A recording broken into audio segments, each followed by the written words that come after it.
kaligtasan mo sa Alerto 24. Aabot sa 40 pasahero ang sugatan, kabilang ang isa sa kanila na naputulan ng kamay nang tumaob ang isang bus sa South Luzon Expressway. Natanggal ang 2 gulong sa likuran ng bus. Si Sandra Aguinaldo, naka-Alerto 24.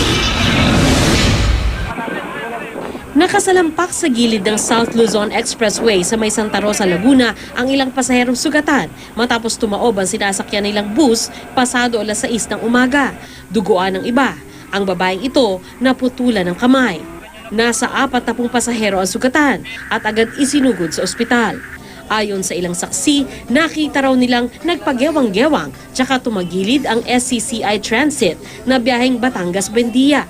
Biglang kumalabog yung bus, tapos nawalan siya ng gulong.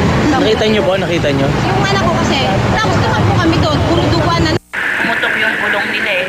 Sa pagtaob ng bus, naokupa nito ang 3 lanes ng SLEX, kaya nagkabuhol-buhol ang daloy ng trapiko. Rush hour pa naman.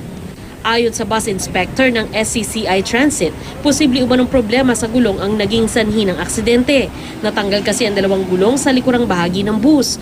Hindi naman masabi ng inspector kung lango sa alak o droga ang driver ng bus. Matapos may ma-recover na alak, sigarilyo at foil sa bus sa ginawang investigasyon ng SLEX Patrol.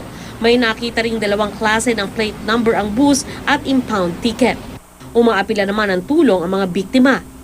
Inaalam pa kung kabilang ang mga driver at konduktor ng SCCI bus sa mga dinala sa ospital dahil hindi pa raw sila makontak. Hinihintay pa ang pahayag ng SCCI Transit Bus Company kaugnay sa insidente. Sandra Aguinaldo, nakatutok, 24 oras.